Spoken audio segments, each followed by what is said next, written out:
આર્થિક વિચારધારાનો જે ઇતિહાસ છે એ સર આર્થિક વિચારધારાના ઇતિહાસમાં આપણે લાસ્ટ પીરિયડોમાં આર્થિક વિચારધારાના ઇતિહાસનું મહત્વ, આર્થિક વિચારધારા અન્વયે પ્રાચીન સમયની જે આર્થિક વિચારધારા જે છે એમાં આપણે ગ્રીકોની આર્થિક વિચારધારા અને એમાં પણ ખાસ કરીને એરિસ્ટોટલ અને પ્લેટોની જે આર્થિક વિચારધારા છે એ પ્લેટોની આર્થિક વિચારધારા વિશે અને અંતે આપણે એરિસ્ટોટલની જે આર્થિક વિચારધારા છે એના વિશેનો આપણે લાસ્ટ પીરિયડોમાં અભ્યાસ કર્યો. આપણા અભ્યાસક્રમને આગળ વધારીએ તો ત્યાર પછીનો જે આપણો મુદ્દો છે એ છે પ્રાચીન ભારતીય આર્થિક વિચારધારા, અથવા તો બીજા અર્થમાં આપણે એમ કહીએ કે પ્રાચીન સમયની હિન્દુ આર્થિક વિચારધારા. અને એ અન્વયે આપણે કૌટિલ્ય, કે જેને આપણે ચાણક્ય કહીએ છીએ, જેને આપણે વિષ્ણુગુપ્ત પણ કહીએ છીએ, ચંદ્રગુપ્ત મૌર્ય વખતના જે આચાર્ય હતા તક્ષશિલા વિદ્યાપીઠના, એના જે આર્થિક વિચારો છે કે જેમાં એની આગળના જેટલા પણ વિચારો છે એ બધાનો સાર એમાં આવી જાય છે. એટલે કારણ કે આપણું પ્રાચીન ભારતીય સાહિત્ય તો ખૂબ ઊંડું સાહિત્ય છે, ખૂબ વિશાળ વ્યાપક સાહિત્ય છે. એટલે આપણે જો બધાના જો વિચારોને જો ધ્યાનમાં લઈએ તો આખું કદાચ પેપર પણ આપણને ઓછું પડે એવું આપણે ચોક્કસપણે કહી શકીએ.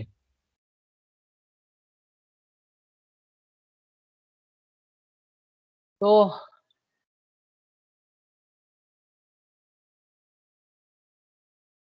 પ્રાચીન જે વિચારો છે હિન્દુ આર્થિક વિચારધારાના, તો આપણને ખબર છે કે ભાઈ પ્રાચીન ભારતીય અર્થતંત્ર એ કેવું હતું, એકદમ સાદું અર્થતંત્ર હતું. એટલે એમાં સ્વાભાવિકપણે આપણે એમ કહી શકીએ કે ઔદ્યોગિકરણની સ્વાભાવિકપણે ગેરહાજરી હતી. છતાં પણ આપણે એવું કહેવું હોય તો કહી શકીએ કે ભારતની જે પ્રાચીન અર્થવ્યવસ્થા હતી તે કેવી હતી, તત્કાલીન અન્ય અર્થતંત્રો અર્થવ્યવસ્થા કરતા વધારે સમૃદ્ધ હતી અને ગતિશીલ હતી.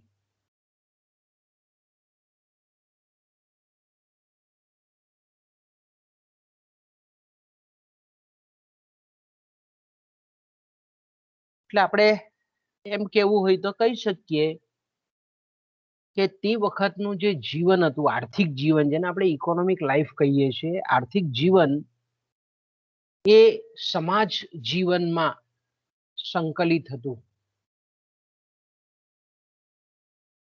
અને તે વખતનું જે સમાજ જીવન હતું તેમાં નૈતિક મૂલ્યો કામ કરતા હતા, આધ્યાત્મિકતા, ધાર્મિકતા કામ કરતી હતી. ધર્મ અને નીતિના વિચારો પર સમગ્ર આચાર વિચાર હતા અને સમગ્ર આપણે એમ કહીએ કે સમાજ નૈતિક મૂલ્યો પર આધારિત સામાજિક જીવન લોકોનું હતું.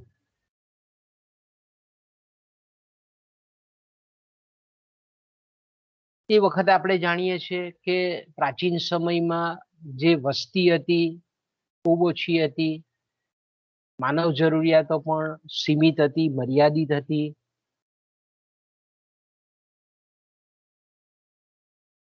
એટલે અત્યારના આધુનિક સમયમાં જેટલી પણ આર્થિક પ્રશ્નો કે સમસ્યાઓ જેટલી વિકટ છે એટલી તે વખતે હતી નહીં, અટપટી હતી નહીં, જટિલ હતી નહીં.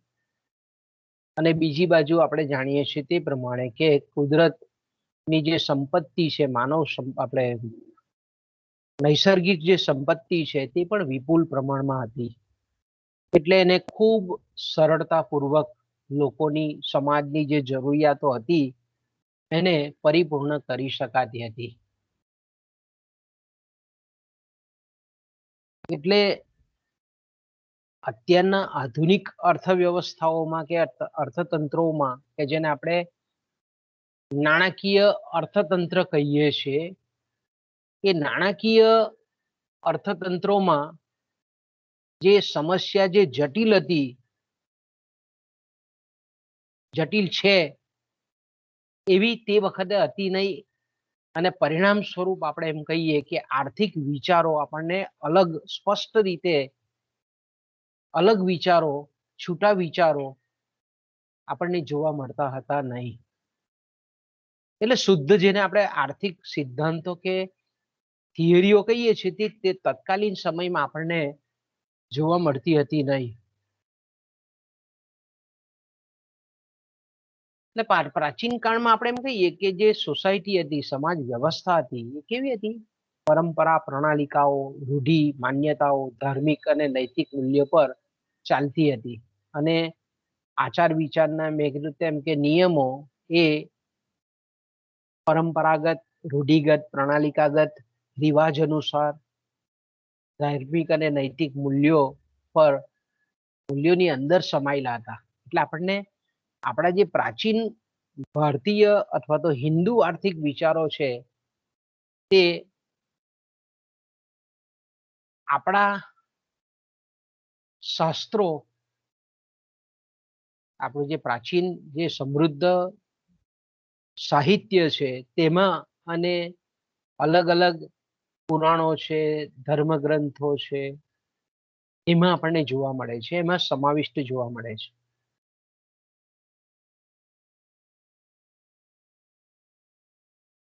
ભલે આપણે કહીએ કે શુદ્ધ આર્થિક વિચારોની ઉત્પત્તિ જેને આપણે 18મી સદીનો ઉત્તરાર્ધ ગણીએ છીએ, પણ આર્થિક વિચારોનો જો ઇતિહાસ જોઈએ તો એ માનવીના બુદ્ધિયુક્ત જીવન જેટલો જૂનો છે એમ કહીએ તો ખોટું નથી. દુઃખની વાત એ છે કે પ્રાચીન સમયથી આપણા જે વિચારો હતા કે જે આર્થિક પાસું ધરાવતા હતા,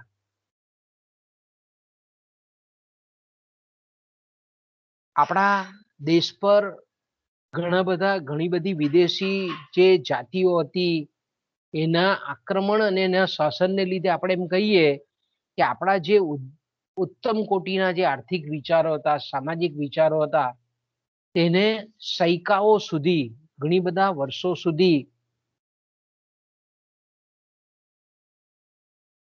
એની બહુ દરકાર થઈ નહીં. એટલે આપણે એમ કહીએ કે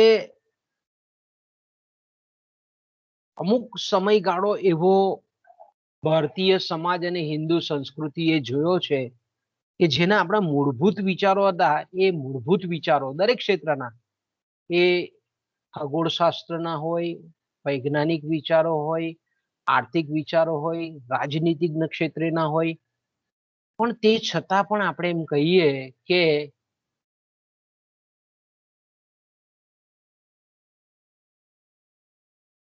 આ બધા વિદેશી જાતિઓને લીધે, વિદેશી જાતિઓના આક્રમણને લીધે આપણા જે વિચારો હતા તે સમયાંતરે વારસાગત આવવા જોઈએ તેમાં થોડો વિક્ષેપ પડ્યો, એમ આપણે કહીએ તો ખોટું નથી. હા, પણ ભલે તે વખતે મેં કીધું તેમ કે આર્થિક સિદ્ધાંતો એ સમાજ જીવનમાં, આર્થિક વિચારો એ સમાજ જીવનમાં ઓતપ્રોત હતા, પણ પછીથી જેમ જેમ આપણે એમ કહીએ કે સાહિત્યનું ઉત્ખનન થયું,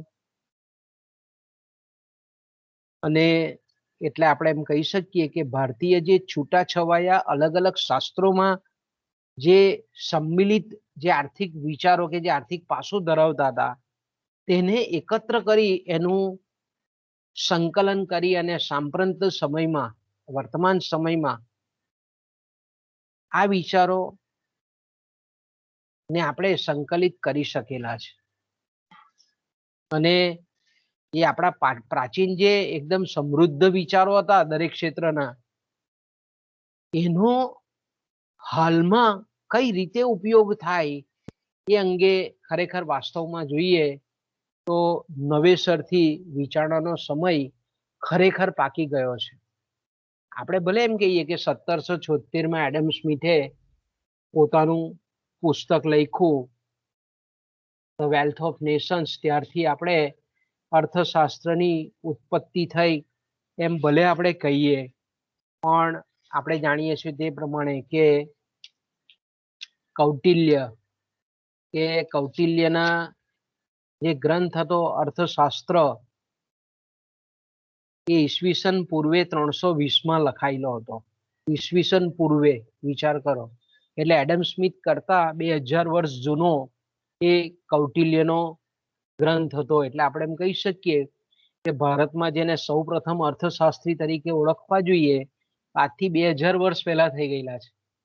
2000 વર્ષ કે તેના કરતા પણ વધારે સમયથી થઈ ગયેલા છે. છતાં પણ આપણે બ્રિટિશરોના શાસનને લીધે આપણા ભારત પર આપણે એડમ સ્મિથને અર્થશાસ્ત્રના પિતા ગણીએ છીએ.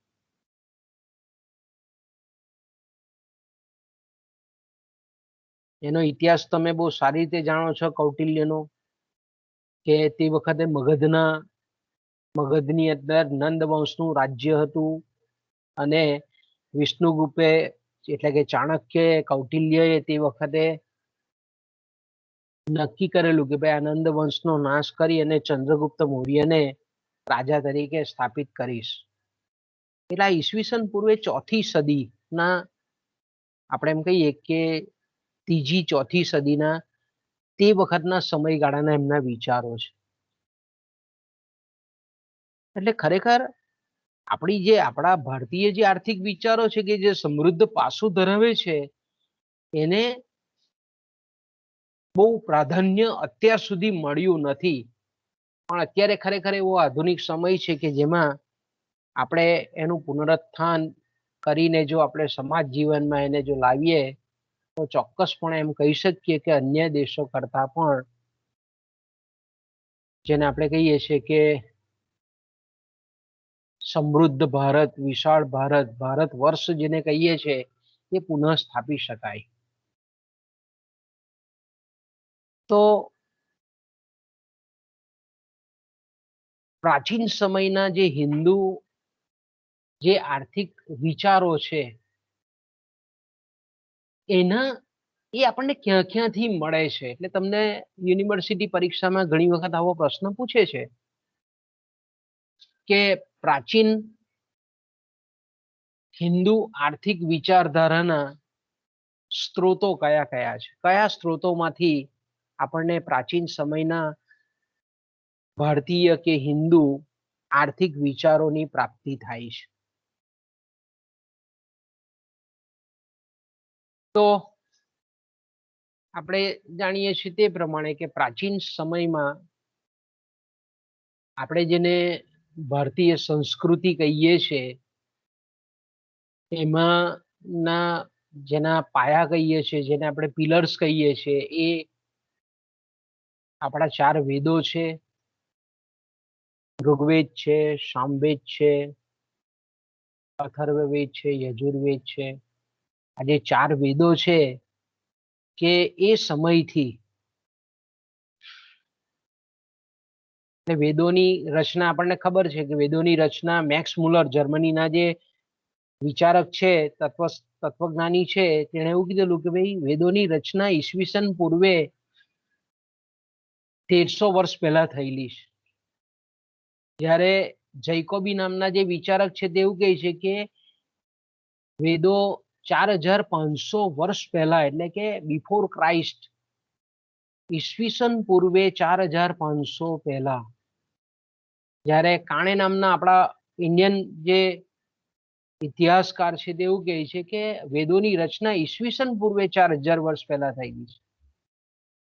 જ્યારે એસી દાસ જેવા જે આપણે વિચારક છે તે એવું કહે છે કે વેદોની રચના ઈસવીસન પૂર્વે 2500 વર્ષ પહેલા થઈ ગઈ છે.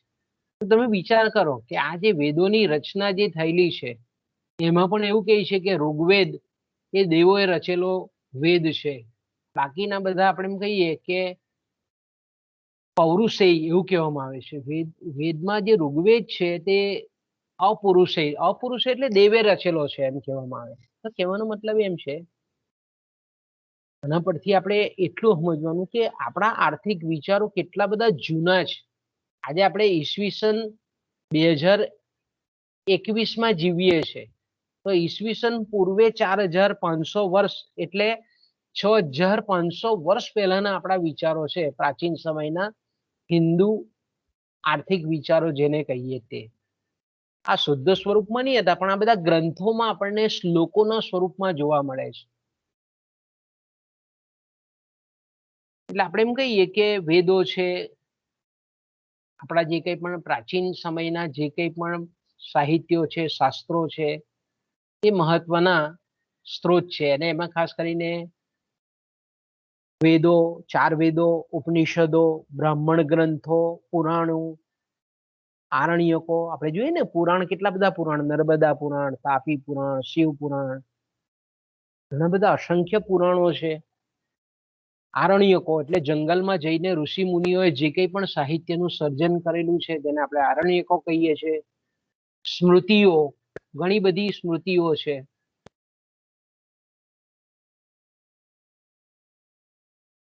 રામાયણ, મહાભારત, પાણીની સંસ્કૃત સાહિત્યના વ્યાકરણના બહુ વિદ્વાન વિચારક હતા. એમણે એમનું જે અષ્ટાધ્યાયી 8 અધ્યાય વાળું જે અષ્ટાધ્યાયી લખેલું શુક્ર સંહિતા, બૃહસ્પતિ સંહિતાઓ. એ જ રીતે આપણે એમ કહીએ કે નારદ સંહિતા, યાજ્ઞવલ્ક્ય અને મનુસ્મૃતિ જે કંઈ પણ આવી સ્મૃતિઓ છે. એ જ રીતે મહાભારતના વિદુર એનું જે નીતિશાસ્ત્ર છે અને કૌટિલ્યનું જે આપણે એમ કહીએ કે અર્થશાસ્ત્ર છે. આ બધા પ્રાચીન ભારતીય અથવા તો પ્રાચીન હિન્દુ આર્થિક વિચારધારાના મહત્વના સ્ત્રોતો છે. એટલે પરીક્ષામાં તમને પૂછે તો 2 માર્કનો પ્રશ્ન મોટે ભાગે લગભગ રિપીટ થાય છે. આ બધા જ તમારે લખવા પડે જે આપણે સ્ક્રીન પર તમે જોઈ શકો છો અહીંયા કે 4 વેદો, ઉપનિષદો, બ્રાહ્મણ ગ્રંથો, પુરાણો, આરણ્યકો આ બધા જે ગ્રંથો છે એમાંથી આપણને પ્રાચીન હિન્દુ વિચારો જોવા મળે છે. અને એમાં પણ ખાસ કરીને મેં કીધું તેમ કે આ બધા જે આગળના જે ગ્રંથો છે એના જે મહત્વના જે આપણે એમ કહીએ કે મહત્વના જે વિચારો છે એનું ક્ષાર જેને આપણે કહીએ, એનું એક્સટ્રેક્શન જેને કહીએ. આપણે એમ કહીએ કે ભાઈ લીંબુ છે તો કે લીંબુમાંથી આપણે રસ કાઢીએ તો એને એક્સટ્રેક્શન કહીએ આપણે, બરાબર છે. શેરડીમાંથી રસ કાઢીએ તો આ રીતે આપણે બધા જે કંઈ પણ પ્રાચીન સાહિત્યો છે એમાંથી જે અગત્યના જે કંઈ પણ વિચારો છે એને કૌટિલ્યએ પોતાના ગ્રંથમાં એ આવરી લીધેલા છે. અને પ્રાચીન સમયના જે કંઈ પણ હિન્દુ આર્થિક વિચારો છે એના મોટા ભાગના પાસાને આમાં એણે સંકલિત કરેલા છે. એના વિશે આપણે વારંવાર બોલીએ છીએ. તમે હિસ્ટ્રીના છો એટલે જાણો છો કે કૌટિલ્ય, ચાણક્ય, વિષ્ણુગુપ્ત કે જે અર્થશાસ્ત્રી, ગુરુ, આચાર્ય, ચંદ્રગુપ્ત મૌર્યના વિશાળ સામ્રાજ્યના તે વખતના વિચક્ષણ રાજપુરુષ, મંત્રી. અને આપણે થોડાક સમય પહેલા જ ચંદ્રગુપ્ત મૌર્ય સિરિયલ આવી ગયેલી, ટીવી પર તમે જોઈ હશે. અને નહીં હોય તો તમે જીઓ ટીવી પરથી જોઈ શકો છો. ચાણક્યએ કેટલો વિદ્વાન જે મંત્રી છે એની સમગ્ર ચિતાર આપણને ચંદ્રગુપ્ત મૌર્ય સિરિયલમાંથી આપણને મળે છે જોવા. તે સમયનું તમે વિચાર કરો કે તે સમયનું પ્રાચીન સમયનું કેવો સમાજ રચના હતી, કેવી અર્થવ્યવસ્થા હતી, તેનો ચિતાર આપણને આવી રામાયણ છે, મહાભારત છે, આવી સિરિયલો જો તો તમને એમાંથી આપણે એ એંગલથી જોવાનું છે કે ભાઈ આપણે અર્થશાસ્ત્રના વિદ્યાર્થી છે એટલે આપણે એ દ્રષ્ટિકોણથી જોવાનું છે. આપણા મગજમાં તરત વિચાર આવવો જોઈએ કે ભાઈ તે વખતે આર્થિક પ્રવૃત્તિઓ કેવી હતી રામાયણના સમયમાં, મહાભારતના સમયમાં. પછી આ મગધની જે ગુપ્ત વંશ હતો તે સમયમાં. ખૂબ સરસ. અત્યારે તો ઘણા બધા એવા સ્ત્રોત છે કે તે વખતની તમે જોઈ શકો છો. તમારા ગ્રંથો વાંચવાની જરૂર, આવી સિરિયલમાંથી પણ તમે જો તમારામાં નિરીક્ષણ કરવાની એ હોય આવડત, તો આપણે ચોક્કસ રીતે કહી શકીએ કે તે વખતની આર્થિક પ્રવૃત્તિ કઈ કઈ મુખ્ય આર્થિક પ્રવૃત્તિઓ હતી, વિનિમયના માધ્યમ તરીકે શું વપરાતું હતું, રાજાઓની નીતિ એટલે અત્યારે જેને આપણે સરકાર કહીએ છીએ તે વખતે સરકાર તરીકે રાજાઓ કામ કરતા હતા. તો કેન્દ્ર સત્તા કઈ રીતે ખેતી વિશેની નીતિ ઘડતી હતી, વેપારને કઈ રીતે પ્રોત્સાહન આપતી હતી.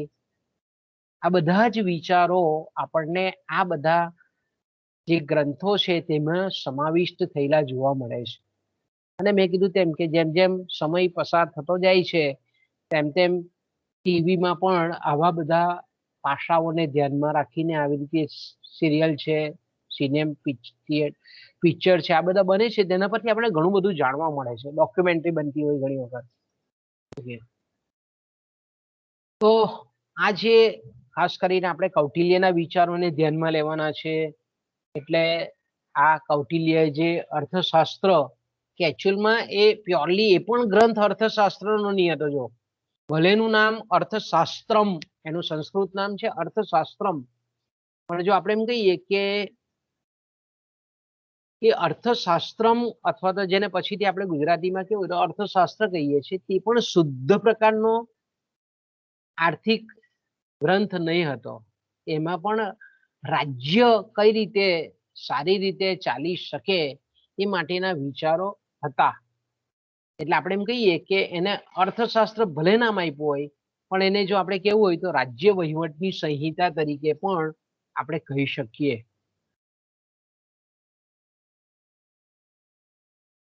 તો અર્થશાસ્ત્ર કે જેની રચના કૌટિલ્યએ ઈસવીસન પૂર્વે 320માં કરેલી હતી. 15 જેટલા એના પ્રકરણો છે જેને આપણે ચેપ્ટર્સ કહીએ છીએ, 15 જેટલા પ્રકરણો અને 430 જેટલા પૃષ્ઠ એટલે પાના હતા. તમે વિચાર કરો કે અત્યાર જેટલી કાગળ ટેકનોલોજી તે વખતે હતી નહીં. આ પૃષ્ઠ કહેના બનાવ્યા હશે, લોકોએ ધાતુના બનાવ્યા હશે, તામ્રપત્રો જેને આપણે કહીએ તે હશે, કાં તો પછી કેળના પાન પર લખેલા હશે. આપણે કહીએ કે આ 430 પાના પૃષ્ઠ એમણે લખેલા હતા. અને કૌટિલ્ય આપણને ખૂબ સરસ કહે છે કે કૌટિલ્યના મતે અર્થશાસ્ત્ર એ રાજ્યશાસ્ત્ર, પોલિટિક્સ, જેને આપણે પોલિટિક્સ કહીએ છીએ, ન્યાયશાસ્ત્ર અને અર્થશાસ્ત્ર આ ત્રણનો ત્રિવેણી સંગમ છે. અર્થશાસ્ત્ર એ શું છે? એમાં 3 જ્ઞાનની શાખાઓ છે. રાજ્ય અંગેની શાખાઓ છે, રાજ્યશાસ્ત્ર, પછી ન્યાયશાસ્ત્ર અને અર્થશાસ્ત્ર. આ 3નું સંયોજન આપણને આ કૌટિલ્યના અર્થશાસ્ત્રમાં જોવા મળે છે.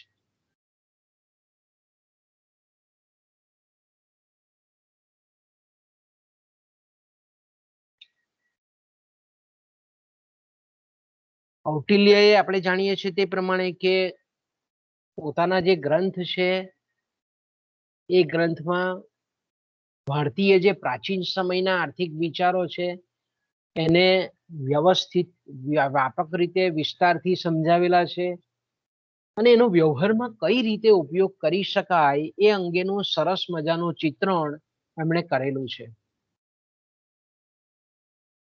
અને જ્યારે પણ કૌટિલ્યએ પણ આ જ્યારે વિચારો રજૂ કર્યા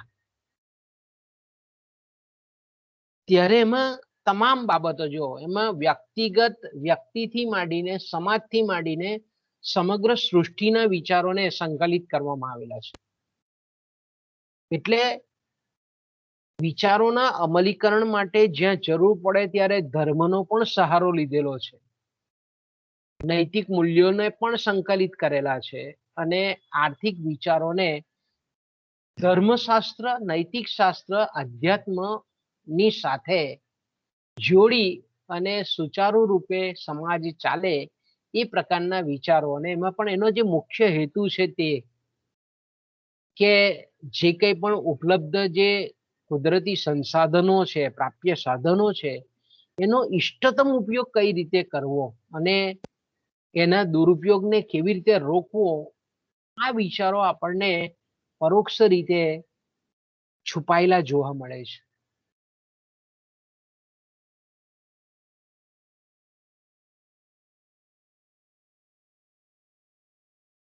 આર્થિક વિચારો, જે પ્રાચીન સમયના આર્થિક વિચારોની જો આપણે વાત કરીએ તો બૃહસ્પતિ જે આપણા ઋષિ છે એ ઋષિને પ્રાચીન ભારતીય અર્થશાસ્ત્રના સ્થાપક તરીકે માનવામાં આવે છે. તો પ્રાચીન ભારતીય અર્થશાસ્ત્રના જેને આપણે સ્થાપક તરીકે જો ઓળખાવવા હોય તો ચોક્કસ રીતે આપણે એમ કહી શકીએ કે બૃહસ્પતિ છે. જ્યારે શુક્રાચાર્ય એ નૈતિક શાસ્ત્ર, નીતિશાસ્ત્ર જેને આપણે એમ કહીએ ને, જેને આપણે નૈતિક મૂલ્યો કહીએ છીએ. અત્યારે આપણે એમ કહીએ છીએ કે ભાઈ આપણી સમાજનું સ્તર કેમ નીચું ગયેલું છે, કારણ કે આપણે નૈતિક મૂલ્યોને બરાબર જાળવતા નથી. વિદ્યાર્થી તરીકે તમારે માત્ર ને માત્ર અત્યારે આ ઉંમરમાં ભણવાનું વધારે છે, ભણવાનું, શિક્ષણ મેળવવાનું એ કેન્દ્રસ્થ બાબત છે. આપણે જાતે જ આંતર મૂલ્યાંકન કરીએ, આપણે કેટલા લોકો એનું પાલન કરીએ છીએ. નીતિશાસ્ત્ર જે વડીલો છે ઘરના, એનું કેટલા લોકો એ જે કંઈ પણ કહે છે માને છે. આ બધા નૈતિક મૂલ્યો જેને આપણે કહીએ ને કે ભાઈ મોટાને માન આપવું, મા બાપને ભગવાન સમાન માનવા, એમના જે કંઈ પણ ઉદ્દેશો છે એને પરિપૂર્ણ કરવા, કોઈનું ખોટું લેવું નહીં, આપણું જે કંઈ પણ ફરજ છે તેને નૈતિક રીતે નિભાવવી, આવા જે વિચારો છે તેને આપણે નીતિશાસ્ત્ર કહીએ છીએ. એટલે નીતિશાસ્ત્રના અલગ અલગ નૈતિક મૂલ્યો અન્વયે પણ આર્થિક વિચારધારા આ શુક્રાચાર્ય, બૃહસ્પતિ, મનુ, આ બધા વિચારકોએ આપેલી છે. શુક્રાચાર્યની જે શુક્ર નીતિ છે એમાં અર્થશાસ્ત્રની વ્યાખ્યા, શુક્ર નીતિનો આપણે એમ કહીએ કે જે શ્લોક છે એમાં સંસ્કૃત ભાષામાં એની વ્યાખ્યા આપેલી છે, પણ એનું ગુજરાતી જે ભાષાંતરણ છે તે એ પ્રકારે છે. આપણે માનીએ ને, આપણે અર્થશાસ્ત્રની વ્યાખ્યાઓ તમે ભણી ગયા 11મા 12મામાં પણ, કે અર્થશાસ્ત્ર એટલે સંપત્તિનું શાસ્ત્ર, અર્થશાસ્ત્ર એટલે માનવ કલ્યાણનું શાસ્ત્ર, અર્થશાસ્ત્ર એટલે અછત અને પસંદગીનું શાસ્ત્ર. આપણે આવી અલગ અલગ વ્યાખ્યાઓ ભણી ગયા ને. આ તો ઈસવીસન પૂર્વે ને 4000-3000 વર્ષો પહેલાના વિચારો છે. વિચારો એ વખતે શુક્રાચાર્યએ કીધું કે અર્થશાસ્ત્ર એક વિજ્ઞાન છે જે રાજાની શાસકીય ફરજોનો, રાજાની, કારણ કે તે વખતે રાજા એ સરકાર હતી. અત્યારે આપણે જોઈને અત્યારના સંજોગોમાં આપણે કન્વર્ટ કરીએ તો રાજા જ્યાં જ્યાં છે ત્યાં સરકાર આવે. તો અર્થશાસ્ત્ર એક એવું વિજ્ઞાન છે, એક વિજ્ઞાન છે જે રાજાની શાસકીય એટલે શાસન ચલાવવાની જે ફરજો છે તેનો અભ્યાસ કરે છે. તે સંપત્તિની એકત્રીકરણની પદ્ધતિનો પણ અભ્યાસ કરે છે. એટલે શુક્રાચાર્યના મતે અર્થશાસ્ત્ર શું છે કે અર્થશાસ્ત્ર એક વિજ્ઞાન છે, એક સાયન્સ છે. જો તે વખતે કહેતા હતા અર્થશાસ્ત્ર વિજ્ઞાન છે. ઈસવીસન પૂર્વે આપણા હિન્દુ આર્થિક વિચારો કેટલા સમૃદ્ધ હતા, વિચાર કરો કે અર્થશાસ્ત્ર એક શાસ્ત્ર છે, વિજ્ઞાન છે, લોજી છે, જે રાજાની શાસકીય ફરજોનો અભ્યાસ કરે છે. તે સંપત્તિની એકત્રીકરણ, કે ભાઈ રાષ્ટ્રની સંપત્તિમાં કઈ રીતે સંપત્તિનું એકત્રીકરણ કરવું, એની જે પદ્ધતિઓ છે એનો અભ્યાસ કરે છે. ત્યાર પછી બીજા ઋષિ છે આપણા બૃહસ્પતિના મતે અર્થશાસ્ત્રમાં ખેતી, પશુપાલન, ગોપાલન અને વ્યાપારનો અભ્યાસ કરવામાં આવે છે. વિચાર કરો કે તે વખતે આપણે જોઈ શકીએ છીએ કે ખેતી એ પ્રાથમિક ક્ષેત્ર હતું, એટલે મીન્સ કે સમાજની મેઇન આર્થિક પ્રવૃત્તિનો જે ઝોક હતો તે ખેતી અને પશુપાલન પર હતું. ગોપાલન એક અલગ આપણે એમ કહીએ કે રોજગારી પૂરું પાડતું એક ક્ષેત્ર હતું. વ્યાપાર છે કે ભાઈ જે કંઈ પણ સ્થાનિક જે વસ્તુઓ હસ્તચાલિત સાધનો વડે ઉત્પાદિત થાય એને અન્યત્ર રાજ્યોમાં કે અન્યત્ર પ્રદેશોમાં જઈને વેચવું એને વ્યાપાર કહેવામાં આવે છે. તો બૃહસ્પતિના મતે આપણે એમ કહીએ કે ખેતી છે, પશુપાલન છે, ગોપાલન છે અને વ્યાપાર, આ બધાનો અભ્યાસ અર્થશાસ્ત્રમાં કરવામાં આવે છે. સંસ્કૃત વ્યાકરણના વિદ્વાન વિચારક પાણીનીએ અર્થશાસ્ત્રને વાર્તાશાસ્ત્ર તરીકે વ્યાખ્યાબદ્ધ કરેલું છે. પાણીનીએ એવું કીધું કે અર્થશાસ્ત્ર એ વાર્તાશાસ્ત્ર છે. એમના મતે આપણે એમ કહીએ કે તે એક એવું જ્ઞાનનું માળખું છે કે જેમાં ખેતી છે, વ્યાપાર છે, પશુપાલન છે અને સમાજની જે કંઈ પણ આજીવિકાના મુખ્ય સાધનો છે એનો એમાં અભ્યાસ કરવામાં આવે છે. આ બધી વ્યાખ્યાઓ આપણે પ્રાચીન સમયમાં આપણા વિચારકોએ આપેલી છે. જો મહાભારતનો શાંતિ પર્વ એમાં અર્થશાસ્ત્રની વ્યાખ્યા આપતા વેદ વ્યાસે લખેલું છે કે ખેતી છે, વ્યાપાર છે, ગોપાલ છે, ગોપાલન જેને આપણે કહીએ છીએ, કારીગરીના વિવિધ સ્ત્રોતોનો સમાવેશ થાય છે. તો આપણે જાણીએ છીએ તે વખતે આપણે બધા, મેં કીધું તેમ કે તમે મહાભારત જુઓ, રામાયણ જુઓ, આ બધી સિરિયલોમાં જોઈએ છીએ આપણે, તો તે વખતોમાં પણ આપણને ઘરેણા દેખાય છે, મુગટ દેખાય છે, સોનાના ઘરેણાઓ દેખાય છે, બાજુબંધ દેખાય છે, કાનના કુંડળો દેખાય છે. એનો મતલબ એવો કે તે વખતે આજીવિકાના સાધનોમાં ઘરેણા બનાવવાનો ઉદ્યોગ પણ હતો, ઓજારો બનાવવાનો, આપણે તીર કામઠા જોઈએ છે, તલવારો જોઈએ છે, ભાલાઓ જોઈએ છે. આજીવિકાના ઘણા બધા સાધનો હતા અને તે વખતે પણ જમીનમાંથી આ રીતે મૂલ્યવાન ધાતુઓ તે વખતના લોકો પણ પ્રાચીન સમયમાં પણ કાઢતા હશે, કારણ કે એમાંથી આપણને બધા તામ્ર વાસણ જોવા મળે છે, પંચધાતુના વાસણો જોવા મળે છે, સોનાના, ચાંદીના. એટલે કહેવાનો મતલબ એવો છે કે તે વખતે પણ આ બધા જે વિવિધ સ્ત્રોતો છે એનો સમાવેશ, એના અભ્યાસનો સમાવેશ અર્થશાસ્ત્રમાં કરવામાં આવતો હતો. ભલે આવા અલગ વિચારો નહીં હતા. જો આ બધા વિચારો કેવા છે, મહાભારત એ મહાકાવ્ય છે અને એ મહાકાવ્યનો એક ભાગ, એક આ પર્વ છે, એમાં આ અર્થશાસ્ત્રની વ્યાખ્યા આપેલી છે.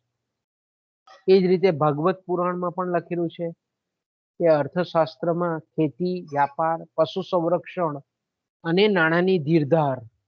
જો નાણાંની ધીરધાર, નાણું, વિચાર કરો કે નાણું આપણે એમ કહીએ છીએ કે 1516માં વિનિમયના માધ્યમ તરીકે આવ્યું, પણ આપણે અહીંયા જોઈએ છે કે નાણાંની ધીરધાર વિશે ભાગવત પુરાણમાં પણ ઉલ્લેખ છે એનો.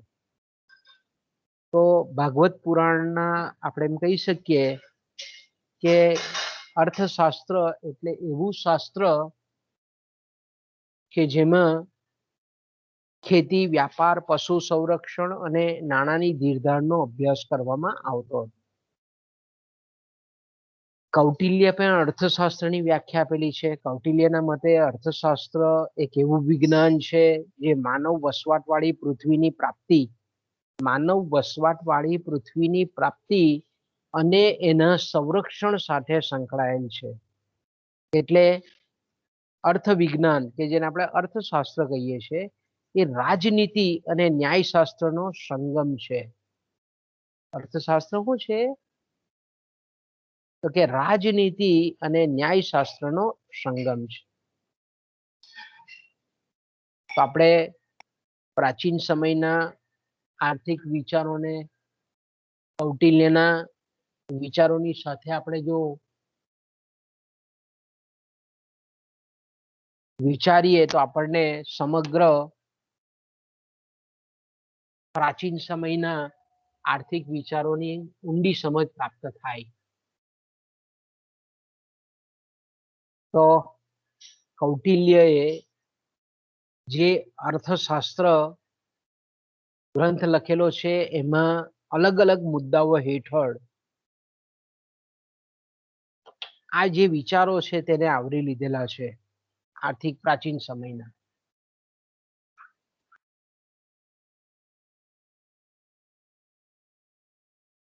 તો પહેલું જે આપણે એમ કહીએ કે કૌટિલ્ય કૃષિ અને પશુ સંવર્ધનને સમાજ મહત્વ આપતો હતો. એના વિશેના એના વિચારો છે આપણે જોઈએ તો કે પ્રાચીન હિન્દુ આર્થિક વિચારધારામાં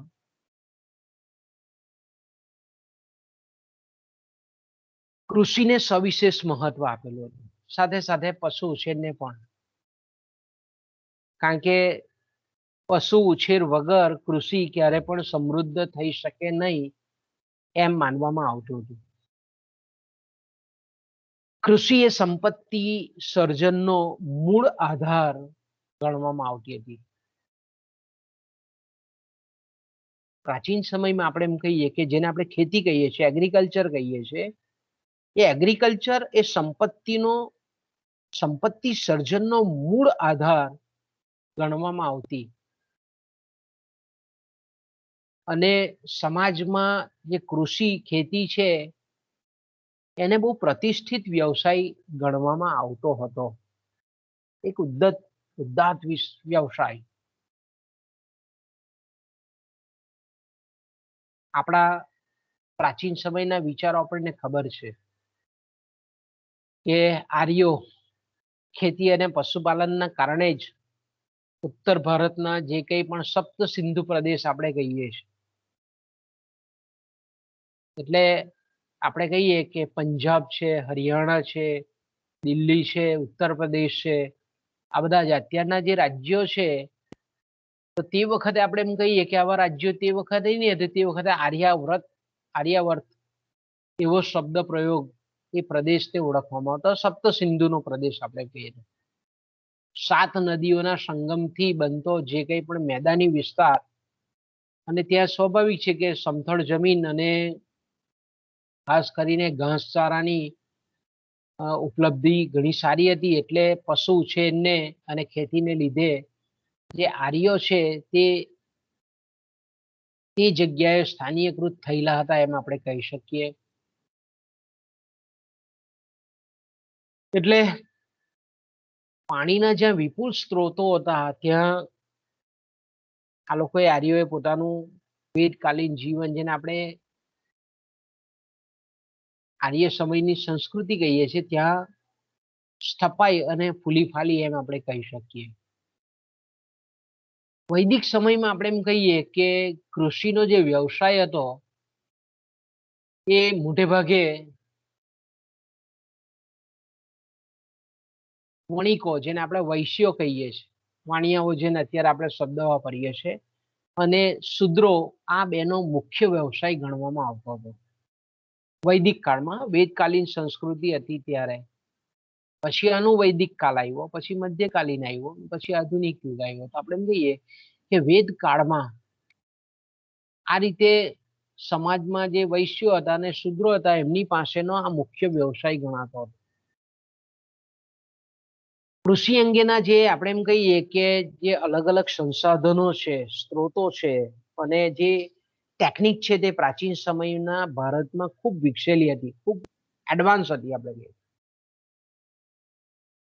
કૌટિલ્યનું અર્થશાસ્ત્ર હોય કે શુક્રાચાર્યની શુક્ર નીતિ હોય, અને અલગ અલગ જે સ્મૃતિઓ છે એમાં પાકની ફેરબદલી, કે ભાઈ શા માટે પાક એ એક વર્ષમાં 2 થી 3 વખત લેવો જોઈએ, જેને આપણે સઘન ખેતી કહીએ છીએ. સઘન ખેતી એટલે જેમાં વધારેમાં વધારે જેને આપણે મજૂરી કહીએ છીએ, શ્રમ જેને આપણે શ્રમનો વ્યય કહીએ છીએ, જેમાં વધારેમાં વધારે મૂડી, પછી જે કંઈ પણ ખાતરો છે, જંતુનાશકો છે, આ બધાને ઉમેરીને ઓછી જમીનમાં વધુ ઉત્પાદન લેવું અને એક જ વર્ષમાં ઘણા બધા પાકોનું વાવેતર કરવું, આવી જે ખેતી છે તેને આપણે સઘન ખેતી કહીએ છીએ. ત્યારે આપણે શું કરીએ છીએ? સઘન ખેતી કરીએ છીએ કે ઓછી જમીનમાં આપણે વધારે વધારે પાક આવે એ રીતની પદ્ધતિ અપનાવીએ છીએ. તો પ્રાચીન સમયમાં પણ આનો શુક્ર નીતિ અને કૌટિલ્યના અર્થશાસ્ત્રમાં આ સઘન ખેતીનો ઉલ્લેખ તે વખતથી છે, ઈસવીસન પૂર્વેના વર્ષોમાં છે. એ જ રીતે કૃષિ વિતરણ કે કયા ભાગમાં પાકોનું વાવેતર કરવું,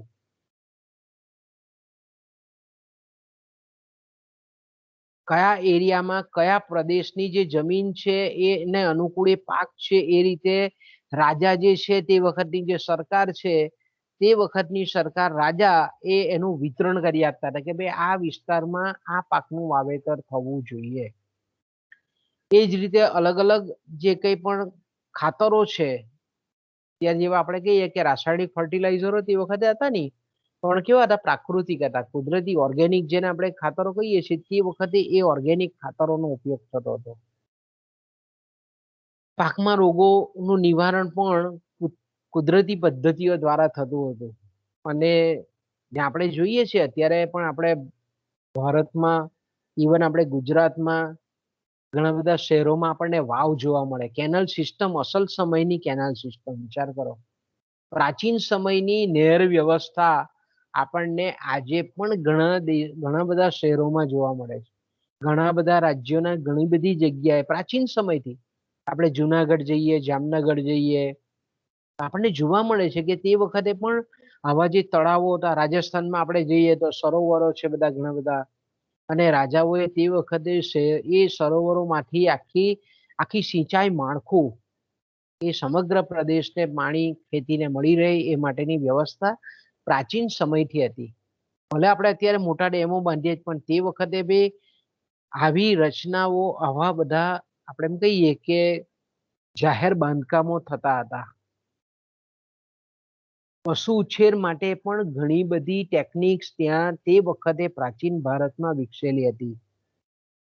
આપણે એમ કહીએ ને કે આપણા જે કંઈ પણ શિલાલેખો છે એમાં અલગ અલગ પાકોના ઘણા બધા આપણને નમૂનાઓ પ્રાપ્ત થયેલા છે. ઐતિહાસિક જે પુરાતત્વ તાત્વીય જે આપણને નમૂનાઓ પ્રાપ્ત થયેલા છે, તો આપણે જેને બિયારણ, હાઇબ્રિડ બિયારણ કહીએ છીએ, મૂળભૂત બધી જંગલી પેદાશો છે.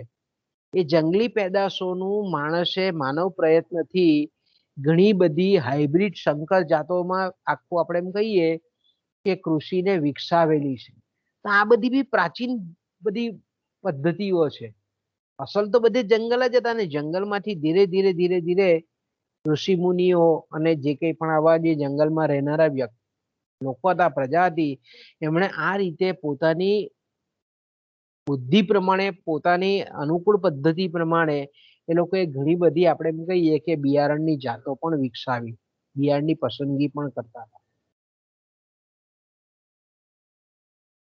એ જ રીતે તે વખતે પણ અત્યારે જે રીતે આપણે એમ કહીએ કે ભારતને કૃષિ ક્ષેત્રનો અલ્પ વિકાસ એટલા માટે છે કારણ કે જમીનનું વિભાજન અત્યારે આપણને વધારે છે, તે વખતે નહીં હતું. જમીન વિભાજનને લીધે જે ગેરલાભો હતા તે અંગેના પણ વૈજ્ઞાનિક વિચારો આપણને પ્રાચીન સમયમાં જોવા મળે છે. એ જ રીતે આપણે એમ કહીએ કે તે સમયે જમીન, અત્યારે આપણે જે રીતે સ્થાવર મિલકત કે જંગમ કહીએ છીએ, તે રીતે જમીનને પણ સંપત્તિ તરીકે માનવામાં આવતી હતી. જમીન છે, પશુઓ છે, પશુ સંપત્તિ શબ્દ વાપરતો હતો, પશુ સંપત્તિ, ધાન્યો, વસ્ત્રો, ઘાસ. બરાબર, આપણે મહાભારતમાં કૃષ્ણ લીલા જોઈએ છે તો તે વખતે આપણે એમ કહીએ કે નંદ છે તે સૌથી વધારે પશુ સંપત્તિ ધરાવનાર હતો, એટલે તે વખતે ધનવાન હતા. જેની પાસે વધારેમાં વધારે પશુ ધન વધારે હતું તે સંપત્તિવાન, તે વખતે કહેવાતા હતા. તો સંપત્તિ તરીકે જમીન છે, પશુ સંપત્તિ છે, ધન્ય છે, વસ્ત્રો છે, ઘાસ છે, આને માનવામાં આવતું હતું. એ જ રીતે આપણે જોઈએ છે કે મુખ્ય પ્રાચીન સમયમાં કૃષિ, ગોપાલન, વ્યાપાર, હસ્તકલા, કારીગરી એ આજીવિકાના એટલે જેનાથી આપણું જીવન ધોરણ ચાલી શકે, રોજગારી પ્રાપ્ત થઈ શકે એવા આજીવિકાના મુખ્ય સાધનો તરીકે ગણવામાં આવતા હતા. અને પ્રાચીન વિચારકોના જો મતે આપણે વાત કરીએ તો જે રાજા હતો તે વખતના રાજાઓ હતા એની મૂળ રાજ્યની જે આવક હતી એનો આધાર એ જમીન પરની મહેસૂલની આવક હતી. અને રાજા છે તે ખેતી પર મહેસૂલ નાખી અને આવક પ્રાપ્ત કરતો હતો, પણ રાજાની જવાબદારી પણ તે વખતે હતી કે રાજાએ ખેતી છે, પશુપાલન છે, ગોડાઉનો છે, વ્યાપાર છે, વાણિજ્ય છે. વ્યાપાર માટે આપણે એમ કહીએ કે તે વખતે જળ વ્યવહાર થતો હતો, વાહન પેલા રસ્તાઓના પણ વ્યવહાર હતા. એટલે આપણે એમ કહીએ કે અમુક સૈન્ય અને અમુક વડાવ્યા તરીકે રાજાની ફરજ બનતી હતી તે રીતે મોકલવાની.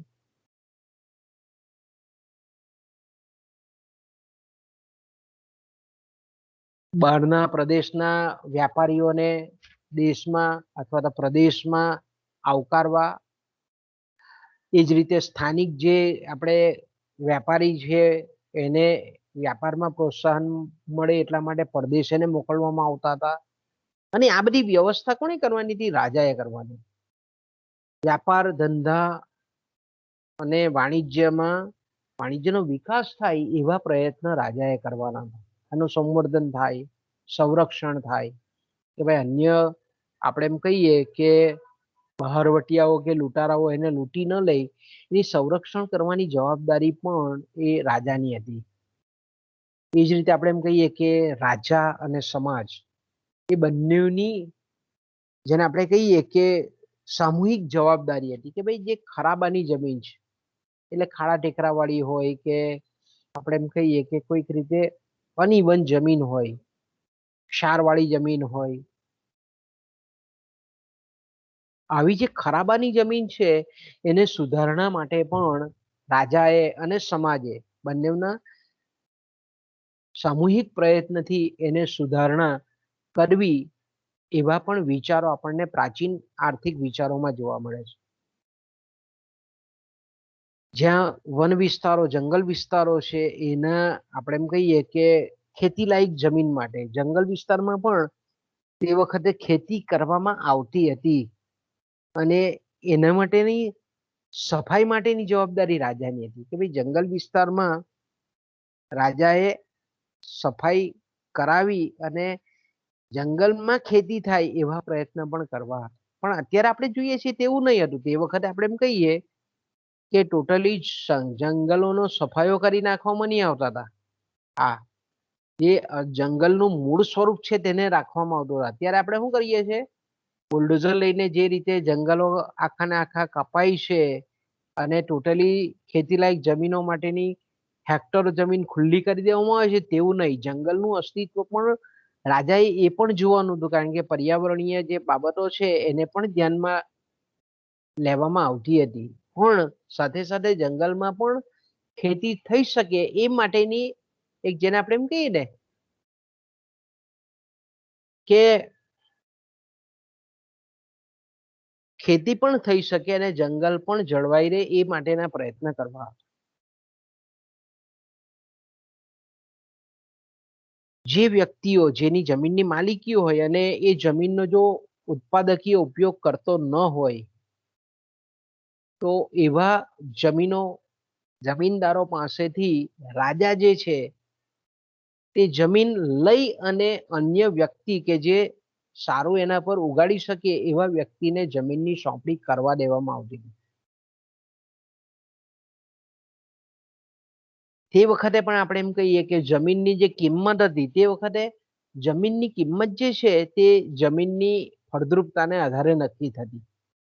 અને ફળદ્રુપ જમીન પર કૃષિ ઉત્પાદનોના જે પાક હતા એ ફળદ્રુપ જમીન પર જે કંઈ પણ ઉત્પાદિત પાક હતા એ પાકના ગમે તે ભાવ નહીં લે એ માટેનું એક ચોક્કસ, જેને આપણે રિઝનેબલ પ્રાઇસ સિસ્ટમ કહીએ છીએ, વ્યાજબી ભાવતંત્ર કહીએ છીએ, એ વ્યાજબી ભાવતંત્ર એટલે વપરાશકર્તાને પણ નુકસાન ન થાય અને ઉત્પાદક વર્ગને પણ નુકસાન ન થાય, આ રીતે આપણે એમ કહીએ કે ખેડૂતોનું પણ હિત જળવાતું હતું, વપરાશકર્તા વર્ગનું પણ હિત જળવાતું હતું, અને વ્યાપારીઓ કે જે આ રીતે ધાન્યની અન્ય પ્રદેશોમાં વેચવા માટે જતા હતા એ લોકોને પણ સુરક્ષિત કરી શકાય એ પ્રકારની આખી સમગ્ર ભાવ વ્યવસ્થા પ્રાચીન સમયમાં આપણને સાકાર થયેલી જોવા મળે છે. એ જ રીતે આપણે એમ કહીએ કે શ્રમ અંગેના વિચારો, કે ભાઈ પ્રાચીન સમયમાં શ્રમ જે ઉત્પાદનનું અગત્યનું જીવંત સાધન છે, અત્યારે આપણે વિચારીએ છીએ, અત્યારે આપણે શું કરીએ છીએ, અત્યારે ઉત્પાદનનું એક મહત્વના સાધન તરીકે આપણે શ્રમને માનીએ છીએ, પણ આપણા પ્રાચીન સમયમાં જો આપણે વિચારીએ તો શ્રમને તે વખતે પણ મહત્વ અપાતું હતું. અને તે વખતની પરિભાષામાં જો આપણે જોઈએ તો જે પોતાના લક્ષ્યાંકોને હાંસલ કરી શકે નહીં તેવા શ્રમને તે સમયમાં બિન ઉત્પાદક શ્રમ તરીકે ગણવામાં આવતો હતો. આપણે જો વિચારો, જો આપણે એમ કહીએ ને કે આપણે સ્વાધ્યાય પરિવારમાં જોઈએ છે કે આપણે ગીતાના વિચારો છે, કર્મ કરતો જ્યાં ફળની આશા નહીં રાખતો, આવા વિચારો આપણે ઘણા ઘરોમાં પણ એ આપણને જોવા મળે છે. ભાગવત ગીતામાં કૃષ્ણના મોઢે બોલાયેલા વિચારો છે.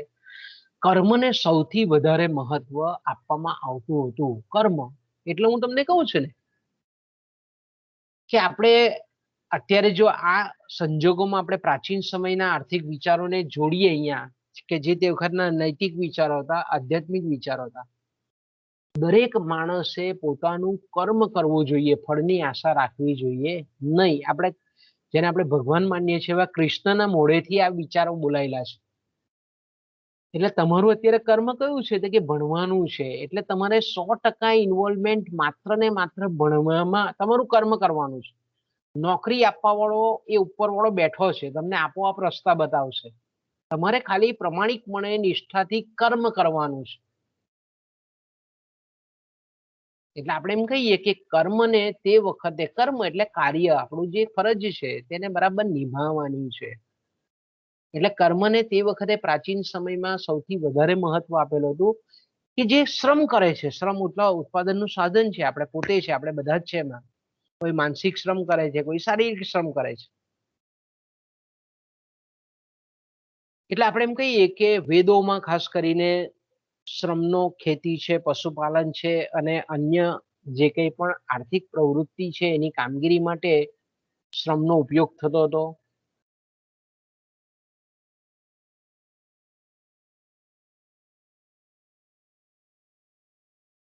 ત્યાર પછી આપણે મહાભારતની જો વાત કરીએ તો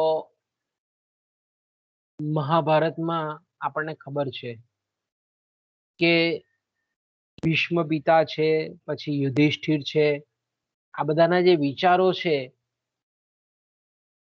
બહુ ઊંડા વિદ્વાન વ્યક્તિઓ હતા. એમણે મહાભારતમાં પણ કોને કેટલા પ્રમાણમાં કેવી રીતે વેતન આપવું, જેને આપણે વેતન નિર્ધારણના સિદ્ધાંતો કહીએ છીએ, તો કોને કેટલા પ્રમાણમાં અને કેવી રીતે વેતન આપવું, નાણાકીય સ્વરૂપમાં આપવું, વાસ્તવિક સ્વરૂપમાં આપવું, વસ્તુના સ્વરૂપમાં આપવું, એની ખૂબ ઊંડી ચર્ચા છે, વિસ્તૃત વ્યાપક ચર્ચા છે.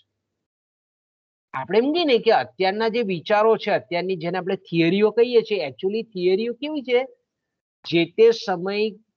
જે તે સમયે સમાજમાં ઉપલબ્ધ જે કંઈ પણ સમસ્યાઓ છે, પ્રશ્નો છે, એના નિરાકરણ માટેની નીતિ રીતિ તે સમયે વિકસેલી હતી. એના ઉકેલો તે વખતના હતા. પછી ધીરે ધીરે સમય જતા એ આગળ વધતા જાય. એટલે આપણે એમ કહીએ ને કે આર્થિક વિચારોનો ઇતિહાસ એટલે મહાભારતનો સમયગાળો 2000 વર્ષ પહેલાનો છે, આપણે કહીએ 2500 વર્ષ પહેલાનો છે, ઈસવીસન પૂર્વે. તો તે વિચારો ધીરે ધીરે તે વખતના વિચારો હતા કે ભાઈ તે વખતે શ્રમને કેવી રીતે વેતન આપવું, કઈ રીતે આપવું, વસ્તુના સ્વરૂપમાં આપવું, ધાન્યના સ્વરૂપમાં આપવું, વસ્ત્રના સ્વરૂપમાં આપવું, સોનાના ઘરેણાના સ્વરૂપ, તેની ઘણી બધી ઊંડી ચર્ચા તે વખતે આપણને થયેલી જોવા મળે છે. શુક્રાચાર્ય એવું કહે છે કે શ્રમિકની કુશળતાને આધારે વેતન આપવું જોઈએ. એટલે આપણે એમ કહીએ ને કે ભાઈ એક જ વ્યવસાય છે, તો એક જ એન્જિનિયરો છે, દાખલા તરીકે કોમ્પ્યુટર એન્જિનિયરો છે, તો એક કોમ્પ્યુટર એન્જિનિયરને 10,000 રૂપિયા વેતન મળે છે અને એક કોમ્પ્યુટર એન્જિનિયર છે જેને 10 લાખ વેતન મળે છે. આપણે અત્યારે જોઈ શકીએ છીએ, આપણને કોમ્પ્યુટર એન્જિનિયર થયેલા છે, સિવિલ એન્જિનિયર થયેલા છે, ડોક્ટર છે, એક ડોક્ટર 50,000 રૂપિયા કમાય છે, બીજો 50 લાખ કમાય છે. એક એન્જિનિયર છે તે 10,000 રૂપિયા કમાય છે, બીજો એન્જિનિયર છે તે 50,000. તો કહેવાનો મતલબ એમ છે કે વ્યક્તિની કુશળતાને આધારે સમાન વ્યવસાય હોવા છતાં વ્યક્તિની કુશળતાને આધારે વેતન એ આપવું જોઈએ, અલગ અલગ આપવું જોઈએ. એવું કઈ જરૂર નથી કે એક જ સમાન વેતન હોવું જોઈએ. મહર્ષિ મુનિએ વેતન એ રોકડમાં, રોકડ રકમમાં, ખોરાકના સ્વરૂપમાં, વસ્ત્રોના સ્વરૂપમાં, કપડાના સ્વરૂપમાં, પછીથી એને આપણે શબ્દ વાપરીએ છીએ વાસ્તવિક વેતન. તે વખતે મનુએ કીધેલું છે આ વસ્તુ કે વેતન છે તે રોકડ રકમમાં પણ આપવું જોઈએ, ખોરાકના સ્વરૂપમાં પણ આપવું જોઈએ, વસ્ત્રોના સ્વરૂપમાં પણ આપવું જોઈએ, કપડાના સ્વરૂપમાં પણ આપવાની, વેતન આપવાની વાત કરી છે. એ જ રીતે વિચાર કરો કે તે સમયે જેને આપણે અત્યારે લેબર લો કહીએ છીએ, શ્રમ કામદારના નિયમો કહીએ છીએ, બરાબર. કોઈ પણ ફેક્ટરી હોય તો દરેક ફેક્ટરીના શ્રમિકોનું અતિશોષણ નહીં થાય, એને રજા મળવી જોઈએ, એને આરામનો સમયગાળો આપવો જોઈએ, અને આપણે લેબર લો કહીએ છીએ, શ્રમના કાયદાઓ કહીએ છીએ. તો તે વખતના વિચારો છે. આ કામના કલાકો નક્કી હોવા જોઈએ, આરામનો કેટલો સમય શ્રમિક કામ કરે તો કેટલો સમય એને આરામ આપવો જોઈએ, રજા અઠવાડિક કે માસિક કે કેટલી રજા એને આપવી જોઈએ, એ અંગેનું પણ પ્રાચીન ભારતીય હિન્દુ વિચારોમાં વિશ્લેષણ કરાયેલું છે. ને એમાં આપણે એના એક્સટ્રેક્શન જોઈએ તો જે શ્રમિક રાત દિવસ કામ કરે તેને દિવસે 3 કલાક, જે રાત્રે પણ કામ કરે છે અને દિવસે પણ કામ કરે છે એને દિવસે 3 કલાક અને રાત્રે 9 કલાકનો આરામ આપવો જોઈએ, એટલે કે 12 કલાક કામ કરવાની એમણે ભલામણ કરેલી છે. કે ઘણા શ્રમિકો એવા હોય કે ભાઈ એને એ જે જગ્યાએ કામ કરતો હોય ત્યાંથી આવી નહીં શકતો હોય 24 કલાક કે અમુક દિવસો સુધી એને એ કામના સ્થળ પર રહેવું જોઈએ, તો દિવસમાં એને 3 કલાકનો આરામ આપવો જોઈએ અને રાત્રે 9 કલાકનો આરામ આપવો, એટલે દિવસમાં 24 કલાકમાંથી 12 કલાક કામ કરવું જોઈએ. તો શ્રમની સીમાંત ઉત્પાદકતા વધારેમાં વધારે શક્ય બને. તો આવા વિચારો તે વખતના છે. એ જ રીતે આપણે એમ કહીએ કે વ્યાપાર ઉત્પાદન એટલે આપણને ખબર છે કે કાચા માલ સામાનનું આપણે એમ કહીએ કે તૈયાર માલમાં રૂપાંતરણ, તેને આપણે ઉત્પાદન કહીએ છીએ. પણ વ્યાપાર એટલે શું? તો કે ઉત્પાદિત થયેલી વસ્તુને એક જગ્યાએથી બીજી જગ્યાએ વેચવી, તેને આપણે વ્યાપાર કહીએ છીએ, એને આપણે ટ્રેડિંગ કહીએ છીએ. તો આપણે જોઈએ છે કે ભાઈ આંતરિક અને આંતરરાષ્ટ્રીય જે વેપાર છે એનો આરંભ વિશ્વમાં સૌ પ્રથમ ભારતમાં થયેલો છે, એમ આપણે આપણા પ્રાચીન સમયમાં કહીએ છીએ, બરાબર. આપણા પ્રાચીન સમયથી આપણા જે વેપારીઓ હતા તે ઘણા બધા દેશોમાં વેપાર કરવા જતા હતા. ભલે પછી આપણે બ્રિટિશરોએ ઇતિહાસ આપણા પર એવી રીતે લાદી દીધેલો કે ભાઈ વાસ્કો ડિગામાએ ભારત શોધેલું, એ ખોટું છે. પણ આપણા જે આપણે એમ કહીએ કે આપણા જે કંઈ પણ વેપારીઓ છે તે તો ઘણા બધા વર્ષો પહેલા બીજા સમુદ્રને પાર કરીને વેપાર કરવા જતા હતા. આપણે સત્યનારાયણની કથા બી સાંભળીએ છીએ તો તેમાં પણ વાણિયાઓ આપણે એમ કહીએ કે તે વખતે બી દરિયા પાર કરીને જતા હતા વેપાર કરવા માટે. ઘણા બધા એવા ઉલ્લેખો છે આપણા પ્રાચીન સંસ્કૃત સાહિત્યમાં કે જે સમયે બધા બીજા દેશોની આપણે એમ કહીએ કે સંસ્કૃતિનો કદાચ જન્મ બી નહીં થયેલો હતો, તે વખતે આપણા પ્રાચીન ભારતીય જે લોકો છે તે ઘણા બધા દૂર, જોજનો દૂર આપણે એમ કહીએ કે વેપાર અર્થે જતા હતા. એટલે વ્યાપાર તે વખતે પણ ફૂલેલો ફાલેલો ઈસવીસન પૂર્વેના વર્ષોમાં. વૈદિક સમયમાં આપણે જાણીએ છીએ તે પ્રમાણે કે વેદકાલીન સંસ્કૃતિ, તમે કદાચ 11-12માં એક પેપર ભણી ગયા હશો કે વૈદિક સમયમાં, વેદકાલીન સમયમાં શ્રમ વિભાજન આધારિત વર્ણ વ્યવસ્થા હતી. જો તે વખતે શ્રમ વિભાજન આધારિત વર્ણ વ્યવસ્થા. શ્રમ વિભાજન એટલે જેનામાં જે કુશળતા છે એ પ્રમાણે કામની વહેંચણી કરવી, એ પ્રકારની વર્ણ વ્યવસ્થા હતી. આપણે અત્યારે શું માનીએ છીએ કે ભાઈ બ્રાહ્મણના ઘરે જન્મેલો વ્યક્તિ એ બ્રાહ્મણ જ કહેવાય, ક્ષત્રિયના ઘરે જન્મેલો વ્યક્તિ એ ક્ષત્રિય કહેવાય. પણ આવા વિચારો વેદકાલીનમાં હતા નહીં. જેના કર્મ જે પ્રમાણના હતા એને એ વર્ણમાં સમાવેશ કરવામાં આવતો હતો. ગમે તે રાવણ, આપણે એમ કહીએ કે રાવણ જન્મે બ્રાહ્મણ હતો પણ એને રાક્ષસ કુળમાં મૂકવામાં આવેલો, કારણ કે એના કર્મ એવા હતા. તો આપણે એમ કહીએ કે તે વખતે વર્ણ વ્યવસ્થા હતી પણ જન્મથી નહીં, કર્મથી ગણાતી હતી વૈદિક સમયમાં. અને વૈદિક સમયમાં આપણે એમ કહીએ કે શ્રમ વિભાજન, જે કુશળતા છે તે પ્રમાણે સમાજનું વિભાજન આપણને થયેલું જોવા મળે છે. અને એવું માનવામાં આવતું હતું કે ભાઈ વૈદિક સમયમાં શ્રમ વિભાજન આધારિત જે વર્ણ વ્યવસ્થા વિકસેલી હતી,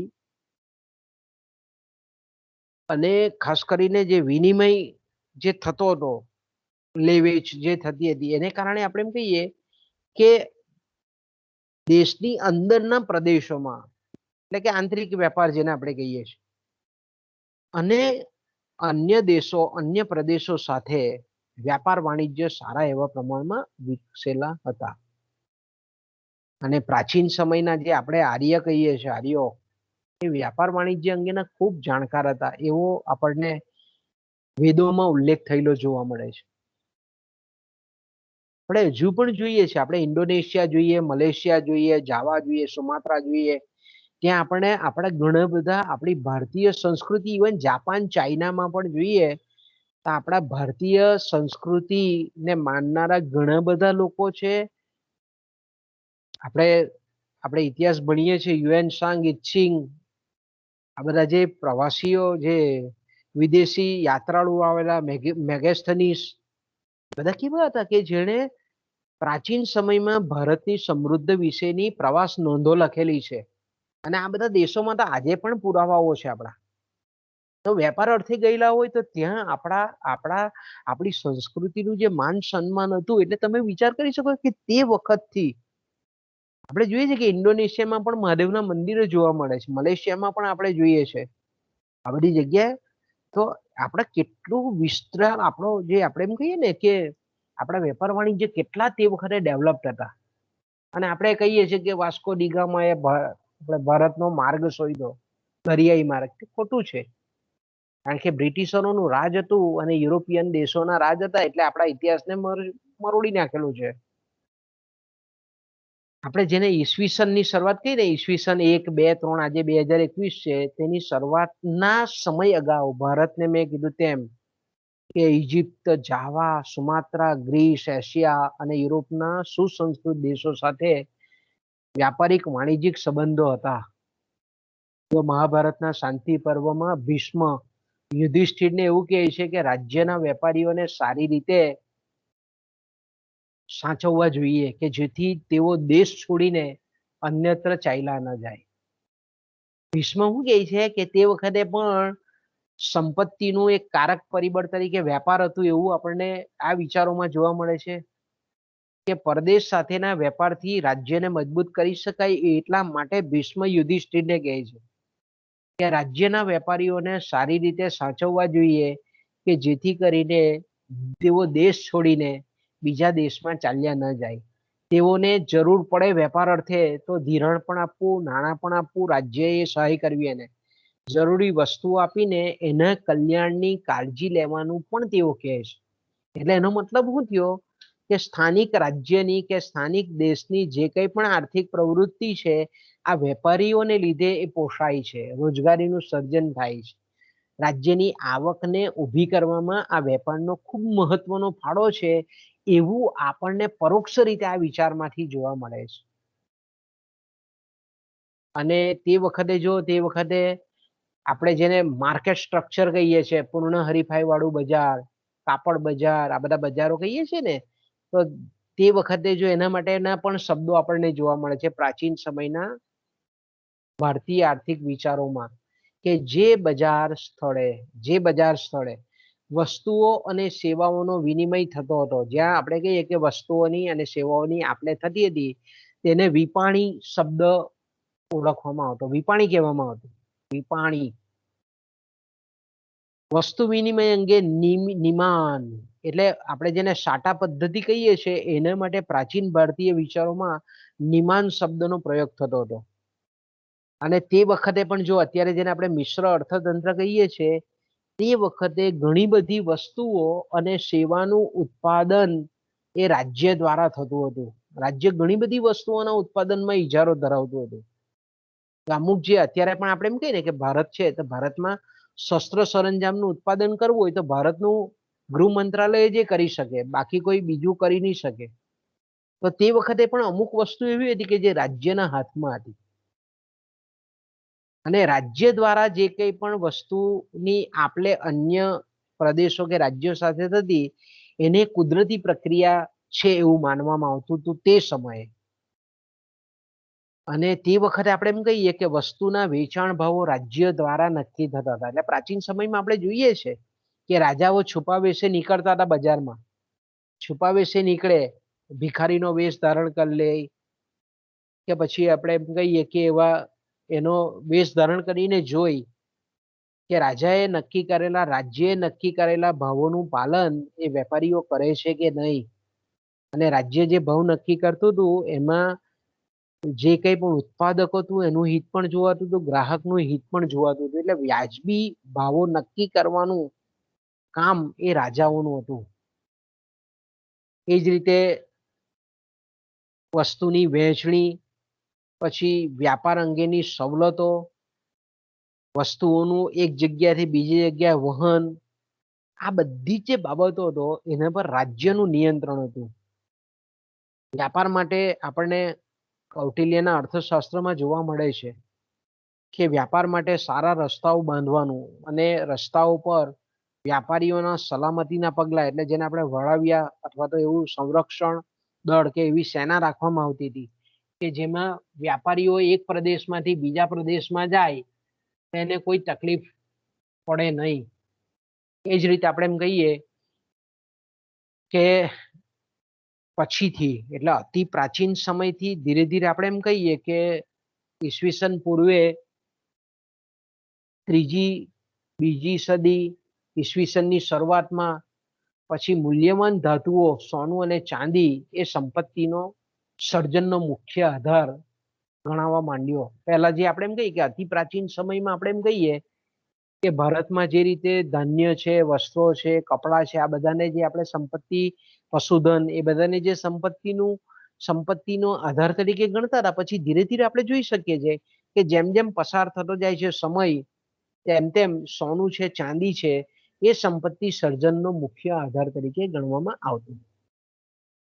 એ જ રીતે આપણે એમ કહીએ કે રાજ્ય માટે તરલ મૂડી, જેને આપણે સરળ મૂડી કહીએ છીએ, સરળતાથી આપણે એમ કહીએ ને કે આપણે પહેલા જ એમાં પેપર 5માં જોઈ ગયા કે ભાઈ નાણું એક તરલ અસ્કયામત છે. તો રાજ્ય માટે પણ આજે સોનું અને ચાંદી છે તે નાણાં તરીકે તે વખતે કામ કરતું હતું. એને આપણે મૂડી કહીએ છીએ. તો ભાઈ રાજ્ય છે તે અન્ય રાજ્યો સાથેના જે કંઈ પણ વ્યાપારિક સંબંધો છે એ સરળતાથી કરી શકે એટલા માટે સોનું અને ચાંદીની જે સંપત્તિ છે તે હાથ પર રાખવામાં આવતી હતી. અન્ય હેતુઓ પણ હતા કે ભાઈ રાજ્ય પોતાના સંરક્ષણ માટે અથવા તો સામૂહિક વ્યાપાર વાણિજ્ય છે તેના હેતુ માટે પણ આપણે એમ કહીએ કે સોનું અને ચાંદીની જે સંપત્તિ હતી તે હાથ વગી રાખવામાં આવતી હતી. આપણે ચાણક્યના એરા અર્થશાસ્ત્રમાં જોઈ શકીએ છીએ કે અલગ અલગ જગ્યાએ રેસ્ટ હાઉસ, જેને આપણે વિશ્રામ ગૃહો કહીએ છીએ, પછી વેપારીઓ પોતાના કાફલાને, તે વખતે આપણે એમ કહીએ કે આવા આધુનિક વાહન વ્યવહારના સાધનો નહીં હતા, તે વખતે ઘોડા છે, બળદગાડી છે, આ બધા આપણે પ્રાચીન જે સમય જોઈએ તો આપણને એમાં એક જગ્યાથી બીજી જગ્યાએ વસ્તુઓ, વહન, અનાજ છે, કપડા છે, આ બધું વહન આપણે એમ કહીએ કે એક કબીલામાં આપણે એને મીન્સ કે એક આ રીતે પશુઓનો ઉપયોગ કરીને વાહન વ્યવહારના સાધનો બનાવવામાં આવતા હતા. બહુ લાંબુ ડિસ્ટન્સ હોય તો ઘોડાઓ પર એને એક જગ્યાએથી બીજી જગ્યાએ લઈ જવામાં આવતા હતા. તો આપણે એમ કહીએ કે જ્યાં જ્યાં વેપારીઓને વિશ્રામ કરવાની આવશ્યકતા પડે ત્યાં વિશ્રામ ગૃહો પણ બંધાતા હતા. જે આપણે એમ કહીએ કે વસ્તુઓ રાખવા માટેના જે ગોડાઉનો છે, એ ગોડાઉનની પૂરા પાડવાની જવાબદારી પણ તે વખતે રાજાઓની હતી. તે વખતે આપણે એમ કહીએ કે વ્યાપાર હતો તે મુક્ત વ્યાપાર હતો, ફ્રી ટ્રેડ હતો. કોઈ જાતની આપણે એમ કહીએ કે બહુ વધારે પડતા જે આપણે એમ કહીએ કે કરો તે વખતે હતા નહીં. સરળતાથી પ્રદેશો પ્રદેશો વચ્ચેના વેપારો હતા. આ પણ આપણે એમ કહીએ કે અમુક રાજ્યો છે તે જકાત લેતા હતા અને રાજ્યને આવક પ્રાપ્ત થાય એટલા માટે અમુક કર હતા, પણ એ કેવા હતા, જે વેપારીઓ છે એ સહન કરી શકે એવા હતા. હા, જેવી અમુક વસ્તુ એવી હતી કે જેમાં રાજ્યની ઇજારાની જરૂર હોય. રાજ્ય એટલે સમાજના સામૂહિક હિતને ધ્યાનમાં રાખીને, સમાજના કુલ કલ્યાણને ધ્યાનમાં રાખીને અમુક વસ્તુઓનું ઉત્પાદન અને વહેંચણી એ રાજ્યના ઇજારા હેઠળ હતી, એની જવાબદારી. જીવન આવશ્યક, અત્યારે જે આપણે કે એસેન્શિયલ એક્ટ, આવશ્યક કાયદાઓ તે વખતે હતા. આવશ્યક જે કાયદાઓ હતા, દાખલા કે જીવન જરૂરી જે કંઈ પણ સેવાઓ છે એ અંગેના વિશિષ્ટ કાયદાઓ અત્યારે છે આપણને, પણ તે વખતના સમયમાં પણ આવા બધા કાયદાઓ હતા. કોઈ પણ વસ્તુની નિકાસ ત્યારે જ થઈ શકતી જ્યારે તે વસ્તુનો પુરવઠો સ્થાનિક જે પ્રદેશની જે જરૂરિયાતો છે એના કરતા વધારે હોય તો જ એની નિકાસ થતી, અન્યથા નિકાસ થતી હતી નહીં. બીજું આપણે એમ કહીએ કે વસ્તી અંગેના વિચારો, કે વસ્તી અંગેના વિચારોમાં આપણે જોઈએ, બાળકો કંટાળ્યા કેમ, કેવું લાગે છે? હા સર. આપણે કંટાળ્યા કે?